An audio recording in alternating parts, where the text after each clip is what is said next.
गांव के पास एक घना जंगल था, जिसके बारे में कई कहानियां मशहूर थीं। लोग कहते थे कि वहां एक जादुई लकड़ी छिपी हुई है, जो जिसे मिल जाए उसकी हर इच्छा पूरी हो सकती है। मगर उसे पाना आसान नहीं था, क्योंकि जंगल में भटकने का खतरा था। चार दोस्तों की खोज। एक दिन चार दोस्त, आदित्य, रोहन, विजय और कबीर, इस रोमांचक कहानी को सुनकर जंगल की ओर निकल पड़े। वे सभी साहसी थे और कुछ नया खोजने की जिज्ञासा रखते थे। सूरज की रोशनी जब पेड़ों से छनकर आ रही थी, तब वे जंगल में प्रवेश कर गए। जंगल के अंदर हर तरफ ऊंचे ऊंचे पेड़, झाड़ियों और तरह तरह की आवाजें थीं। कुछ दूर चलते ही उन्हें एक पुरानी टूटी हुई झोपड़ी दिखाई दी। अंदर घुसकर देखने पर उन्हें वहां एक बूढ़ा साधु मिला।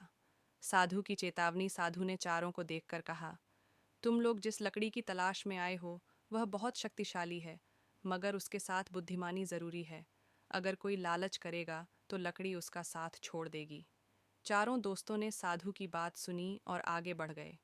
कुछ ही देर में उन्हें एक चमकदार जगह दिखी, जहां सूरज की रोशनी सीधी पड़ रही थी।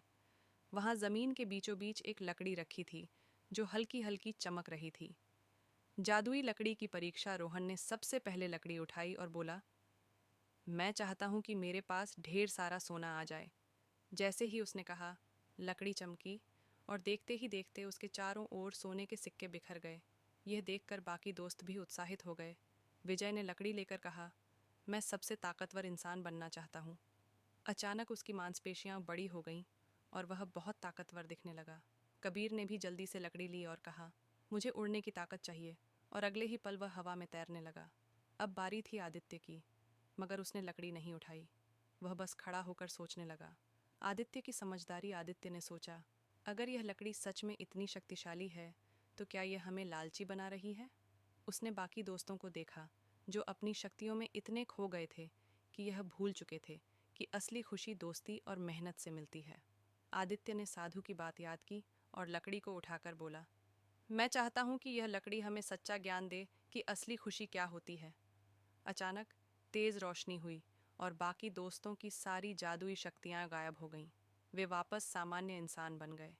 तभी लकड़ी हवा में उड़कर चमकने लगी और फिर अदृश्य हो गई। सबक और खुशी। चारों दोस्तों ने महसूस किया कि सच्ची खुशी लालच में नहीं, बल्कि मेहनत और दोस्ती में है।